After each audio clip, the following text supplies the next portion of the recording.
Olá, pessoal! Na última aula, nós apresentamos a função de produção, a função de produto total. Também falamos sobre o produto médio e o produto marginal. Hoje, nós vamos ver a relação entre a curva de produto total e as curvas de produto médio e produto marginal. Bora começar? Então, antes da gente falar sobre essa relação, vamos fazer uma breve revisão da função de produção.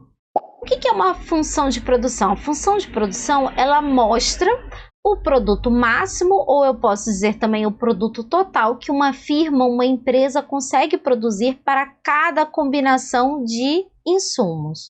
Aqui, para ficar mais simples, a gente vai utilizar dois insumos, capital e trabalho, e também a gente vai trabalhar no curto prazo, ou seja, um desses insumos vai ser fixo.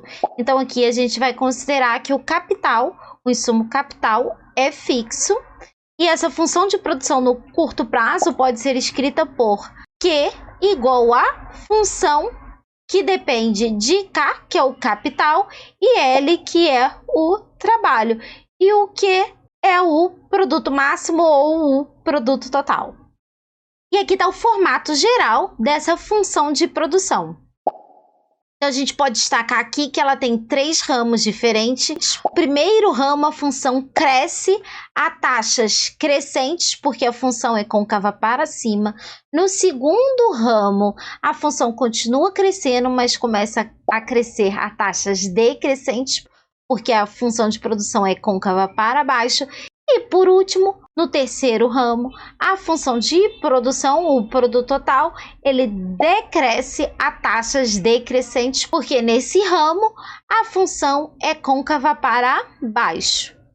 Agora vamos começar aqui a ver a relação entre o produto marginal e a função de produção. Bora lá!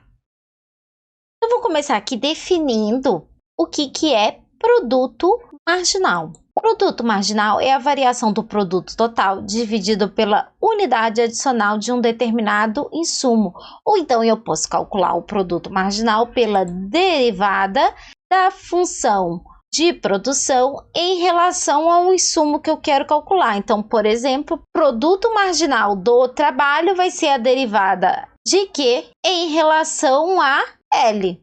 Então, para a gente estabelecer essa relação entre a função de produção e o produto marginal do trabalho, o que a gente vai fazer? A gente vai começar aqui analisando o primeiro segmento da função de produção, aonde a função de produção ela é crescente.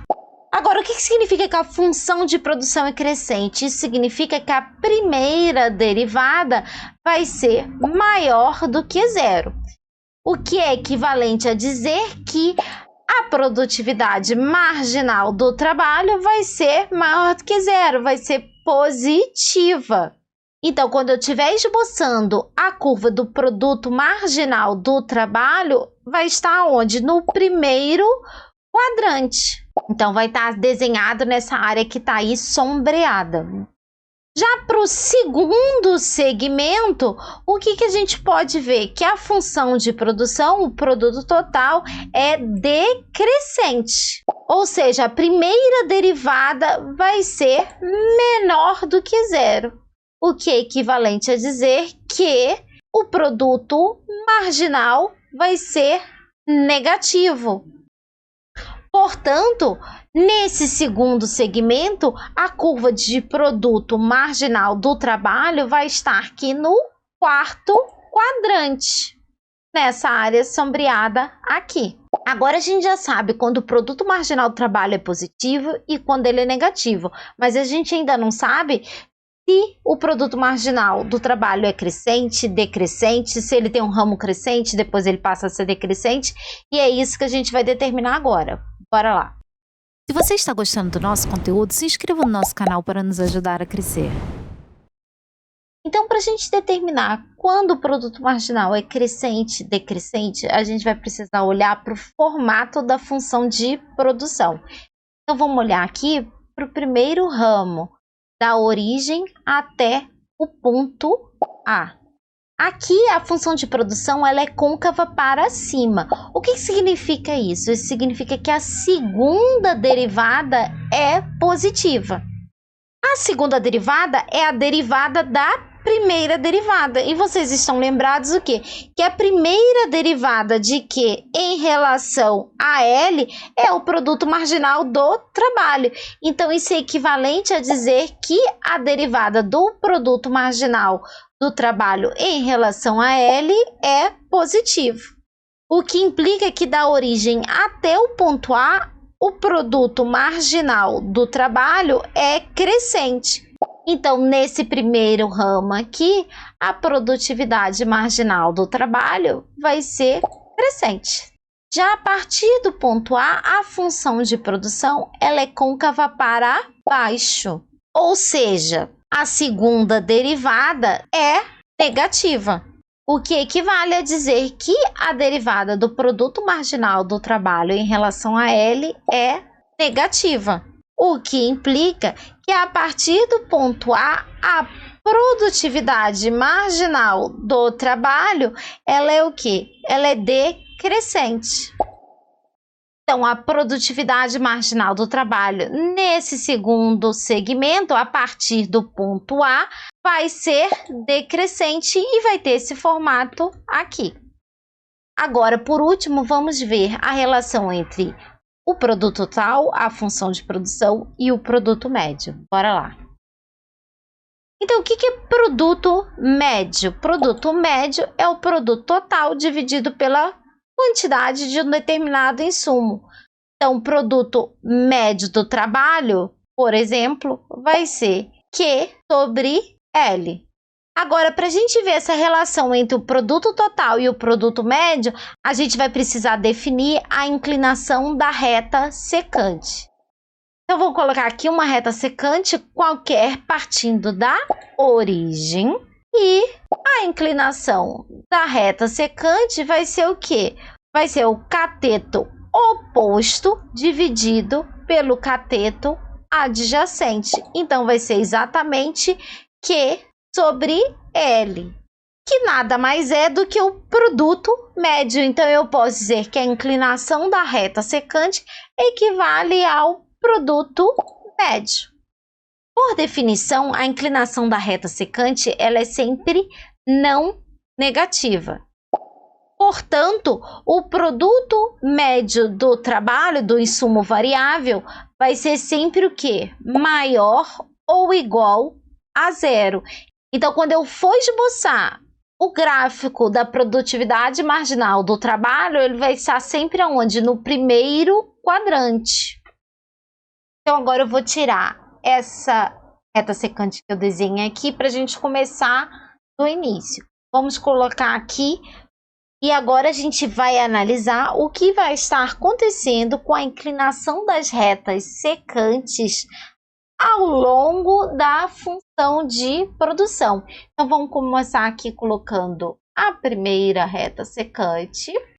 Eu vou colocar uma segunda reta secante e uma terceira reta secante. O que a gente pode notar que está acontecendo aqui? À medida que eu aumento L, a quantidade de trabalho, a inclinação da reta secante está ficando maior. Eu posso dizer que as inclinações das retas secantes estão crescendo. E aonde ela vai atingir o seu máximo? Aqui no ponto P, aonde a reta secante é igual à reta tangente. Então, da origem até o ponto B, o que a gente tem? A gente pode notar que a inclinação da reta secante está crescendo e no ponto B atinge o máximo. Então, eu posso dizer o seguinte, que da origem até o ponto B, o produto médio é crescente. E no ponto B, o produto médio é máximo. Então, agora a gente pode fazer um esboço aqui do produto médio da origem até o ponto B. Então, eu tenho aqui o produto médio crescendo e atingindo o seu máximo. E agora a gente vai analisar o que vai estar acontecendo depois do ponto B. Vamos colocar mais uma reta secante, a inclinação caiu, e mais outra reta secante, a inclinação também caiu. Então, a partir do ponto B, eu posso dizer o seguinte, que a inclinação da reta secante está decrescendo. Então, o produto médio é decrescente a partir do ponto B. Então, eu posso esboçar o gráfico do produto médio desse jeito aqui a partir do ponto B. Então, para finalizar, só falta eu falar de mais uma coisa. E no ponto em que o produto médio do insumo variável atinge o seu máximo, o produto médio é igual ao produto marginal. Por quê? Porque a reta tangente é igual à reta secante nesse ponto. Não esqueçam de checar a minha página no Instagram. Lá posto os resumos e tabelas sintéticas para ajudar vocês nos estudos. Por hoje é só, pessoal. Se vocês gostaram do vídeo, não esqueçam de deixar aquele joinha e de se inscrever no canal. Não esqueçam de ativar o sininho para serem avisados quando novos vídeos forem postados.